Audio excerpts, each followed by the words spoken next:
스데반의 순교가 신호탄이 되어서 교회를 향한 유대교의 거대한 핍박이 일어났습니다.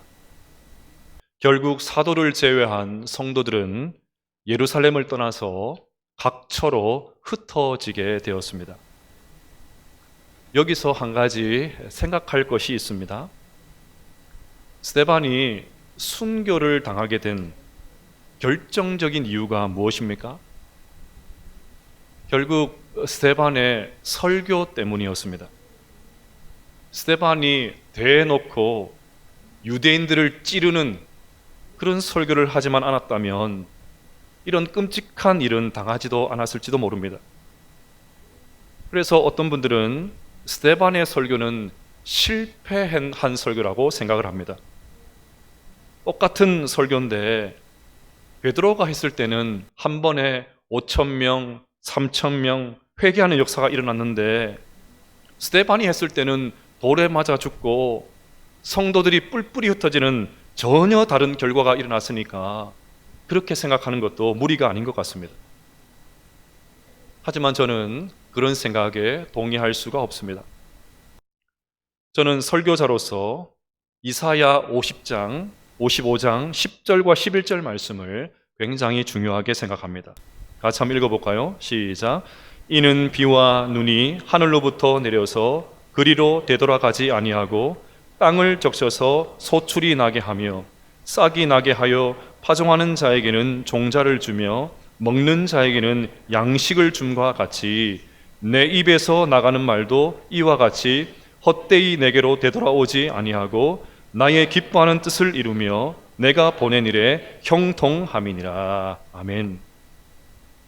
만약에 설교가 설교자 개인의 말이 아니라 설교자가 자신의 주장을 입증하기 위해서 이용해 먹는 그런 말씀이 아니라 정말 성경에 근거한 하나님의 말씀이 분명하다면 그 설교가 하나님의 마음을 잘 드러내는 설교라면 반드시 그 설교는 열매를 맺게 되어 있습니다. 그것이 받아들여지는 방식으로 나타나든 아니면 거부하는 방식으로 나타나든 상관없이 반드시 열매를 맺게 되어 있습니다. 보십시오. 베드로의 설교는 받아들여졌지요. 사람들이 그 설교를 받고는 마음에 찔려서 형제들아 우리가 어찌할 거라는 반응이 일어났습니다. 그 결과로 교회가 폭발적으로 성장하게 되어서 지금과 같이 사방으로 흩어져서 복음을 전할 성도들을 준비시키는 그런 열매를 맺게 되었습니다. 반대로 스데반의 설교는 거절당했지요. 전혀 다른 결과가 일어났습니다. 그래서 스데반이 순교를 당했고 그 결과 온 사방으로 성도들이 흩어져서 복음을 전하는 계기가 되었습니다. 예루살렘에 머물러 있었던 복음이 이제 드디어 온 세상을 향해서 증거되는 그런 열매를 맺게 되었습니다. 자, 이런 측면에서 오늘 저의 설교가 성경에 기초한 하나님의 말씀이 되었으면 좋겠습니다. 하나님의 마음을 잘 드러내는 그런 설교가 되었으면 좋겠습니다. 여러분, 이 설교를 통해서 하나님의 음성이 여러분의 귓전에 쩌렁쩌렁 분명하게 들려졌으면 좋겠습니다. 그래서 오늘 이 설교를 듣는 여러분의 삶 속에서도 하나님이 원하시는 열매가 맺게 되시기를 주님의 이름으로 축복합니다. 자, 그런데 여기서 주의해야 될 것이 있습니다. 베드로와 스데반의 설교, 지난주 살펴본 빌립의 전도, 이런 것들을 생각을 하면 자칫 사람에게 주목할 가능성이 있습니다. 물론 베드로와 스데반 그리고 빌립의 헌신과 수고와 노력은 칭찬받아 마땅합니다. 그들을 통해서도 얼마든지 교훈을 찾을 수가 있습니다. 하지만 우리는 알고 있습니다. 이 모든 것을 이루신 분은 성령 하나님이십니다. 성령님께서 하셨습니다. 그러니 영광 받으실 분은 오직 성령 하나님이십니다. 그래서 주님은 예루살렘과 온 유대와 사마리아와 땅끝까지 이르러 내 증인이 되라, 그 말씀을 하신 이후에 그 일을 이루시는 분이 누구인지 분명히 말씀하셨습니다. 오직 성령이 너희에게 임하시면 너희가 권능을 받고, 내가 하는 것이 아니라 성령님께서 하십니다. 오직 성령님이 하십니다. 그래서 오늘은 성령님께서 어떤 분이신지를 살펴보면서 함께 은혜를 나누고자 합니다. 첫째로, 성령님은 거짓을 압도하는 분이십니다. 오늘 본문은 빌립이 사마리아 성에 들어가서 복음을 전했을 때 세례를 받았던 시몬이라는 사람을 주목을 합니다. 그가 얼마나 대단한 사람이었던지 성경이 그를 소개하는 장면을 보겠습니다.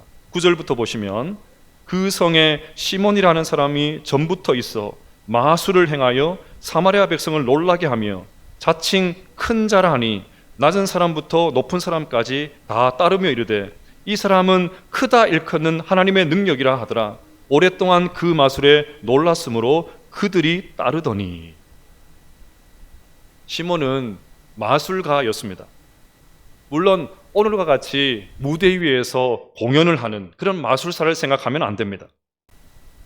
그는 악한 영에 사로잡혀서 실제로 엄청난 기적과 능력을 행사했습니다. 자타가 인정하는 큰 자였습니다. 사람들의 미래를 얼마나 잘 맞추는지, 얼마나 용한지 미래를 척척 잘도 맞춥니다. 사람들은 입을 모아서 시몬에게 하나님의 능력이 나타나고 있다, 하나님의 능력이 나타나고 있다 칭송했습니다. 사마리아에 있는 모든 정치인들, 경제인들, 권력자들이 그 한마디에 좌우되었습니다. 요즘도 정치인들이 무속인의 말을 듣고 어떤 특정한 정책을 결정을 하고, 기업의 총수들이 용하다는 사람이 알려주는 그대로 사업을 결정한다, 이런 믿을 수 없는 말들이 들려오는데, 그 옛날에 종교가 모든 것을 지배하던 세상에서 시몬의 영향력이 얼마나 대단했겠습니까? 또 10절을 보시면 오랫동안이라는 말이 나옵니다. 이 말을 보면 그는 전부터 사마리아의 터줏대감이었고, 그의 영향력이 절대적인 것을 넘어서 거의 신으로 추앙받았던 사람, 그 사람이 바로 시몬이었습니다. 자, 그런데 그렇게 사람을 장악하고 있던 시몬이 놀랍게도 빌립에게 세례를 받습니다.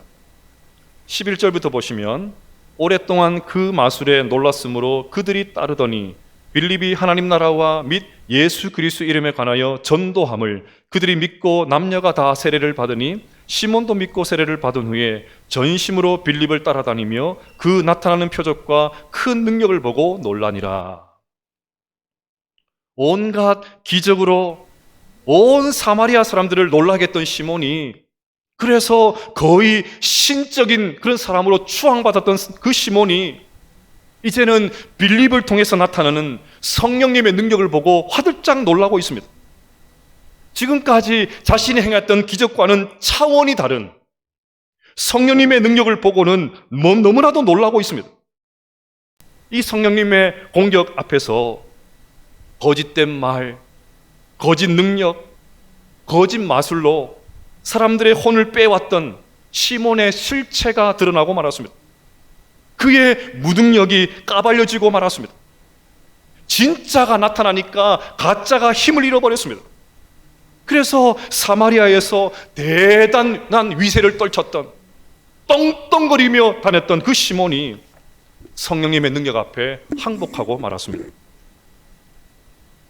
현대 종교라는 잡지를 통해서 이단의 위험성을 전파하고 있는 탁지원 소장님이 계십니다.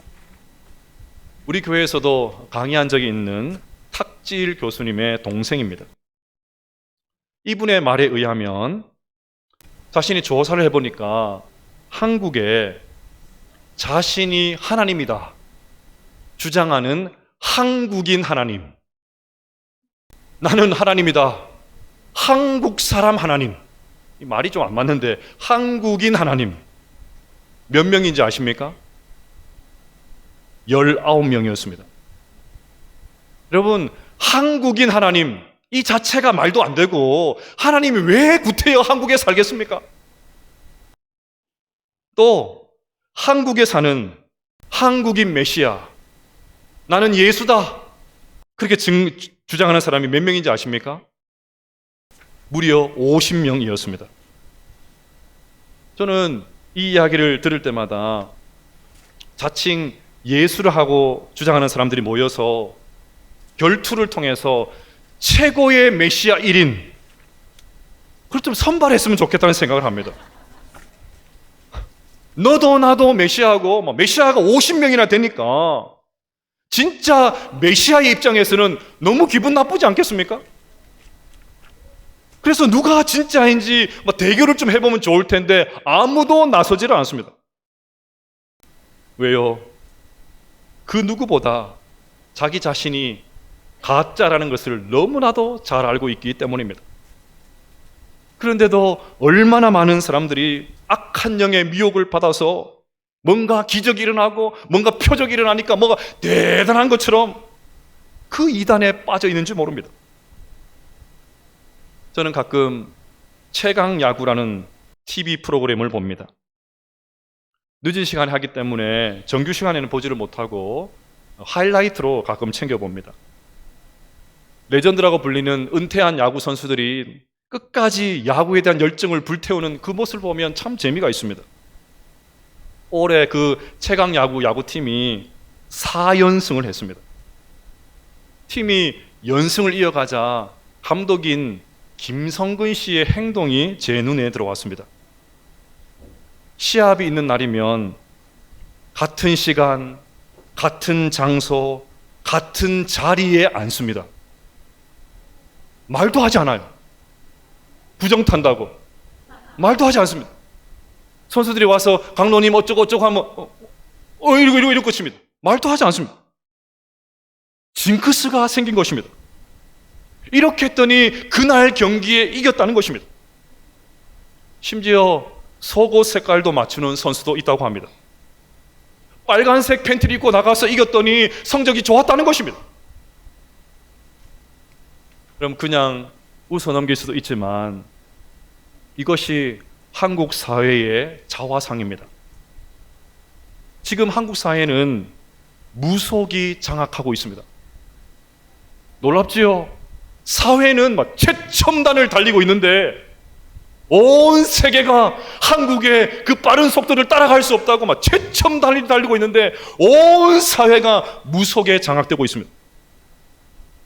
심지어 정치, 경제에도 깊이 관여하고 있다는 것을 우리가 다 알고 있지 않습니까? 여러분, 무속이 성행하고 있다는 말은 그만큼 그 사회가 허약하다는 뜻입니다. 특별히 우리의 자녀들의 영혼을 쏙 빼서 흔들고 있습니다. 그러면 어떻게 해야 되겠습니까? 방법은 하나밖에 없습니다. 우리가 진짜로 예수님을 믿고, 아멘 좀 해보세요. 우리가 진짜로 예수님을 믿고 복음을 위해서 정말 헌신한다면 우리와 교회를 통해서 지금도 성령의 역사가 일어나게 될 줄로 믿습니다. 우리가 진짜이신 예수 그리스도, 이분을 소유하고 있잖아요. 우리가 진짜를 소유하고 있잖아요. 우리가 진짜를 소유하고 있는데 가짜처럼 사니까 온 세상이 거짓된 것에 미혹이 되어가지고 그렇게 살고 있는 건 아니겠습니까? 방법은 하나밖에 없어요. 우리가 정말 예수님을 믿는다면, 그 주님께서 진짜라고 한다면 그 살아계신 주님, 진짜이신 예수 그리스도, 그분의 영 앞에 매일매일 순복하며 살 수만 있다면 지금도 사마리아에서 일어났던 이 성령의 역사가 일어나게 될 줄로 믿습니다. 우리 지역 가운데 이 성령의 역사가 강력하게 일어날 수 있게 되시기를 주의 이름으로 축복합니다. 그래야 하나님을 대적하여 높아진 것은 다 무너지고 모든 생각을 사로잡아서 그리스도께 복종케 되는 이 역사가 우리 지역 가운데 평만하게 일어나게 되시기를 주님의 이름으로 축복합니다. 둘째로 성령님은 화해시키는 분이십니다. 유대인들이 짐승처럼 여기고 1000년이 넘도록 증오했던 이 사마리아 땅에 놀라운 부흥이 일어났다는 소식이 예루살렘에 있는 사도들에게 전해졌습니다. 이 소식을 들은 예루살렘 교회는 소문의 진위를 확인하기 위해서 베드로와 요한을 급파합니다. 두 눈으로 사마리아에서 일어난 이 일이 정말 성령의 역사인지 아닌지를 점검할 필요가 있었기 때문입니다. 그런데 베드로와 요한이 이 두 사도가 사마리아에 도착을 하자 한 가지 당황스러운 일이 벌어집니다. 15절부터 17절까지 지금 읽으려고 하는데요, 여러분 이상한 점을 한번 생각을 하면서 같이 한번 읽어보면 좋겠습니다. 시작. 그들이 내려가서 그들을 위하여 성령 받기를 기도하니 이는 아직 한 사람에게도 성령 내리신 일이 없고 오직 주 예수의 이름으로 세례만 받을 뿐이더라. 이에 두 사도가 그들에게 안수함에 성령을 받는지라. 아멘. 이상한 것을 하나 찾으셨습니까? 시몬을 포함한 사마리아의 모든 사람들은 이미 빌립에게 세례를 받았습니다. 그러면 사도행전 2장 38절 세례를 받고 죄사함을 받으라 그리하면 성령의 선물을 받으리니, 이 말씀에 근거해서 세례받은 사마리아 사람들은 이미 성령님을 받았어야 합니다. 또 고린도전서 12장 3절을 보겠습니다. 성령으로 아니하고는 누구든지 예수를 주시라 할 수 없느니라. 그렇지 않습니까? 성령님의 역사가 없이 어떻게 우리가 예수님을 나의 구주로 영접할 수가 있겠습니까? 그러니 사마리아 사람들이 하나님의 말씀을 받아들이고 세례를 받았다는 말은 성령님께서 이미 그들 가운데 임하셨다는 강력한 증거입니다. 자, 그런데 오늘 본문에는 세례받은 것과 성령 받은 것이 분리되어 있습니다. 시간 간격이 조금 있어요. 세례받을 때 성령을 받은 게 아니고 사도들이 기도할 때, 그것도 안수할 때 성령 받았다고 되어 있습니다. 여러분, 이유가 뭘까요? 나중에 이유를 제가 말씀을 드리겠지만 정확한 이유는 모르겠습니다. 그래서 이 본문은 신학적으로 굉장히 논란이 많습니다. 특별히 오순절 계통의 교단에서는 이 본문을 근거로 해서 우리가 평소에 받는 세례, 이 물 세례하고 성령 세례를 딱 구분을 합니다. 신앙생활을 제대로 하려면 그냥 세례 받는 것으로는 부족하고 성령 세례, 강력한 성령 체험을 해야 된다는 것입니다. 이것은 비단 오순절 계통의 성도들만 그렇게 생각하는 것이 아니고 한국교회 거의 대부분의 성도들이 이런 생각을 가지고 있습니다. 물론 저는 그런 가능성을 전혀 배제하지는 않습니다. 신학적으로 논란이 있을 때는 지나치게 자기 주장을 하기보다는 한계를 인정하고 겸손한 태도를 견지해야 된다고 생각합니다. 하지만 오늘 본문은 물 세례와 다른 별도의 성령 세례를 말하는 본문이 아닙니다. 이것은 일반적인 사건이 아니라 매우 특수한 상황에 일어난 매우 특수한 사건입니다. 여러분, 지난주에 사마리아와 유대인들 사이에 1000년이 넘는 증오가 있었다고 말씀을 드렸습니다. 사람들의 편견 정말 잘 깨지지 않습니다. 웬만하면 그것이 무너지질 않아요. 그러니 유대인들과 사마리아인들 사이에 엄청나게 단단하고 아주 견고한 적개심이 있었습니다. 그 적개심을 잘 보여주는 사람이 지금 사마리아로 급파된 요한입니다. 한 번은 요한이 예수님과 함께 전도를 하기 위해서 사마리아 마을을 통과하게 되었습니다. 그러자 사마리아 사람들이 우리 마을은 유대인들 사람들 들어오지 못한다라고 하면서 거절을 당했습니다. 그러자 요한이 뭐라 했는지 아십니까? 주여! 이 사마리아 사람들 우리를 거절하고 있는데 하나님 앞에 기도해가지고 하늘에서 불을 명해가지고 이 마을을 그냥 다 불태우면 좋지 않겠습니까? 감히 예수님께서 가겠다 하시는데 거절한 이 마을, 하늘로부터 불이 임해가지고 싹 다 한번 태워봤으면 좋겠습니다. 평소 사마리아를 가지고 사람들이 해서 가지고 있었던 그 적개심이 이런 방식으로 표출된 것입니다. 이렇게 적개심이 강하니까 사마리아에 놀라운 부흥이 일어났는데도 유대인들, 그리스도인들이 믿지를 않습니다. 이제 드디어 복음이 유대라는 문턱을 넘어가지고 사마리아로 최초로 넘어갔는데 여전히 사마리아라는 그 장벽 때문에 예루살렘 교회 따로, 사마리아 교회 따로 국밥이 될 판입니다. 이제 처음으로 복음이 이방 땅에 넘어갔는데 그 장벽 때문에 무너지게 되었어요.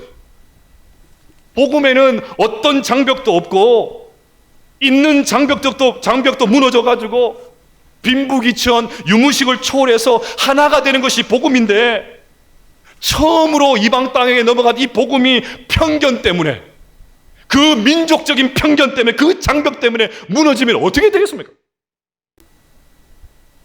그래서 하나님은 아주 특별한 방식으로 유대인들이 오순절 날에 성령 받은 것과 똑같은 방식으로 사마리아 땅에도 임하게 하심으로 그 유대인들이 짐승처럼 여겼던 그 사마리아 성도들, 유대인 그리스도인들과 동등한 하나님의 백성이다. 유대인들, 그리스도인들 너희들만 하나님의 백성이 아니고 저 사마리아 그리스도인들 동일한 하나님의 백성이야. 그것을 공식적으로 인정해 주시기 위해서 성령을 이때 임하게 하셨던 것입니다. 그들도 너희들과 똑같은 하나님의 백성이라는 것입니다. 그러니 너희 유대 그리스도인들, 사마리아 그리스도인들을 한 피 바다 한 몸 이룬 형제 자매로 받아주라는 말이었습니다. 성령님 안에서 연합하는 한 교회가 되라는 말이었습니다. 여러분, 복음은 아무리 강철 같은 적개심도 극복할 수 있는 줄로 믿습니다. 성령님은 어떤 장벽도 허물어 떨어지는 분인 줄로 믿습니다. 성령님께서 계시는 곳에 화해의 역사가 활발하게 일어나게 될 줄로 믿습니다. 지난주일 설교들 하면서 편견을 뛰어넘어야 한다는 말씀을 드리면서 우리 마음판에 그려놓은 사마리아가 얼마나 많냐는 질문을 던졌습니다. 그런데 1부 예배도 아니고 2부 예배 설교를 다 마치고 통성기도를 할 때에 이렇게 제가 말씀을 드렸습니다. 그 지도가, 그 사마리아 지도가 점점 확대되고 있지 않습니까? 그리고 예배를 마치고 목양실에 왔더니 한 문장이 생각이 나는 거예요. 영토 확장. 영토 확장. 쓸데없이 이런 사마리아 땅은 왜 이렇게 영토 확장이 잘 되는지 모르겠어요.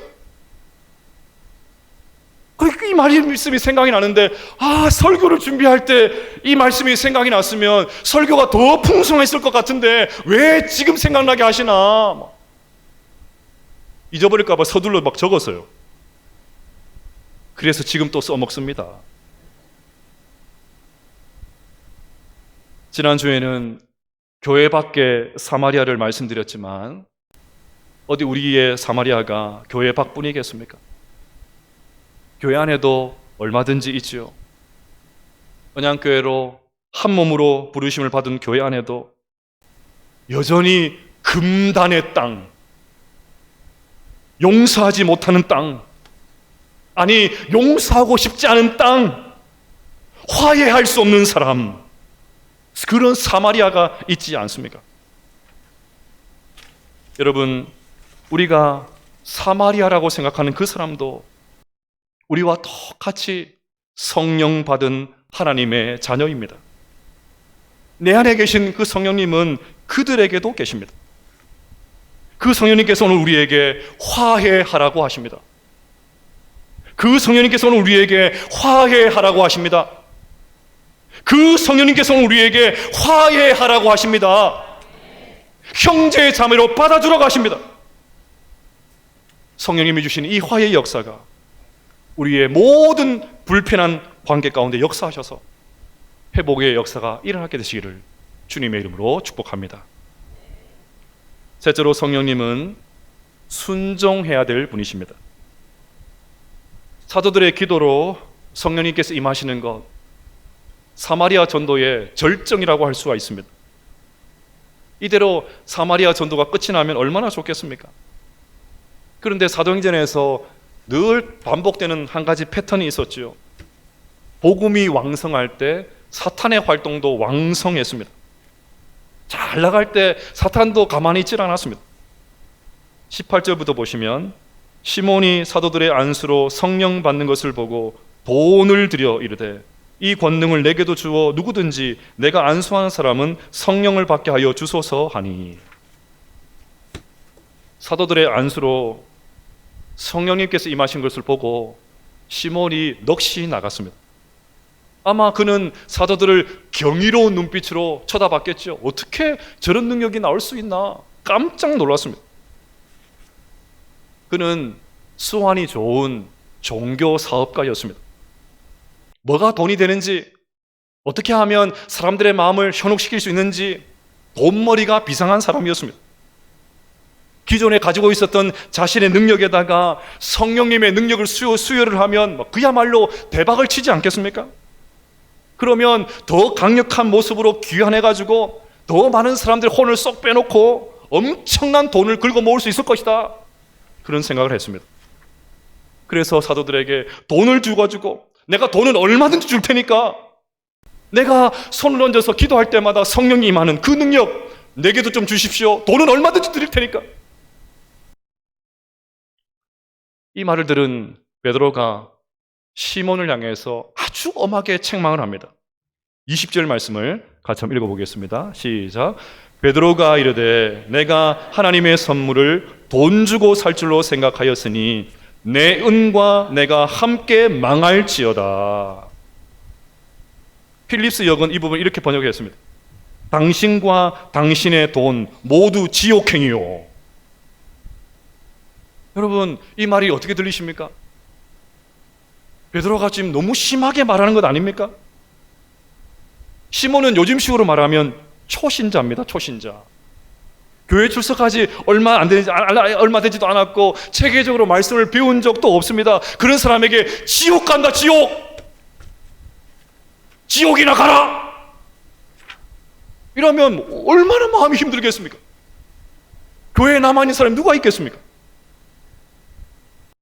그러면 시몬 성도님, 아직 잘 모르셔서 그러시는 것 같은데 성령님은 돈으로 살 수가 없어요.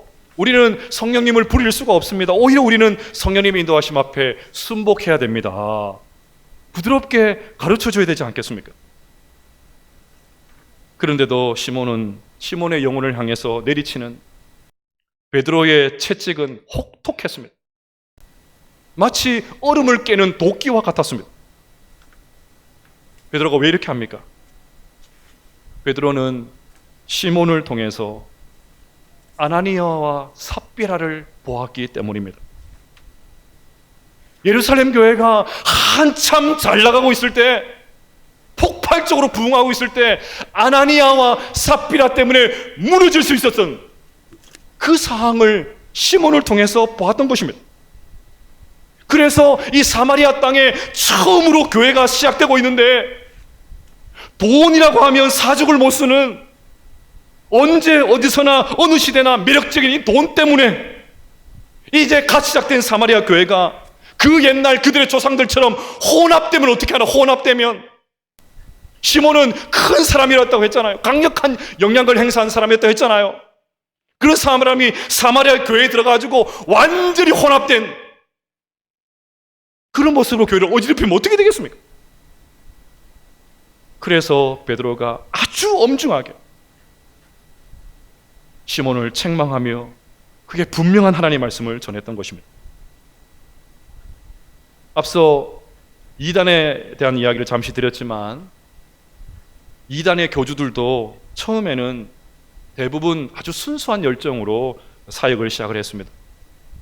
그러다 보니까 그들을 통해서 온갖 기적과 능력이 나타났습니다. 처음에는 그것을 주신 하나님 앞에 영광을 올려드렸습니다.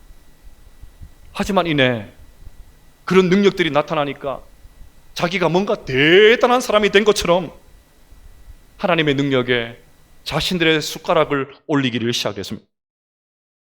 사람들이 주목을 하고 사람들이 막 칭송을 하고 사람들이 막 칭찬해야 되니까 정신을 차리질 못합니다. 온갖 돈들이 모이기 시작하니까 마치 자기가 대단한 능력이 있는 것처럼 거드름을 피우면서 마치 성령님을 부릴 수 있는 것처럼 내가 기도하면 성령님께서 이렇게 됐다 이렇게 됐다, 자기 자신이 성령이 위에 올라가가지고 대단한 사람처럼 된 것처럼 그렇게 하다가 이단이 되고 사이비 교주가 되고 말았던 것입니다. 여러분, 이것이 어디 이단 사이비 교주들만의 문제이겠습니까? 그래서 하나님은 오늘 우리에게 물으십니다. 오늘 이 시간을 통해서 우리에게 물으십니다. 성령을 따라 살기 위해서 애를 쓰고 있느냐? 일상의 삶 현장 속에 성령님의 인도하심을 따라 살려고 애를 쓰고 있느냐? 아니면 성령님께서 주시는 혜택 받기 위해서 애쓰고 있느냐? 하나님 나라를 위해서, 교회를 위해서 성령님의 인도하심 앞에 순복하고 있느냐? 아니면 너의 나라를 위해서, 네 욕망을 위해서, 네 욕심을 위해서, 내 이름을 위해서 성령을 부리고 있느냐? 물으십니다. 사랑하는 성도 여러분, 성령님은 우리가 부릴 수 있는 분이 아니라 우리가 순종하고 따라야 될 분인 줄로 믿습니다. 그러니 우리 안에 계신 그 성령 하나님의 인도하심 앞에 매일 매순간 순종하며 순복하며 걸어갈 수 있는 우리 모두가 될 수 있기를 주님의 이름으로 축복합니다. 그리하여 우리 안에 있는 사마리아라는 이 장벽을 성령의 능력으로 산산조각내고 화해하는 역사가 일어나게 되시기를 주님의 이름으로 축복합니다. 성령님의 인도하심 앞에 순복하여서 이 땅에 거짓된 것을 몰아내는, 우리가 진짜를 소유하고 있으니까 이 땅의 모든 거짓된 것을 몰아낼 수 있는 성령의 사람으로 쓰임받을 수 있는 우리 모두가 되시기를 주님의 이름으로 축복합니다.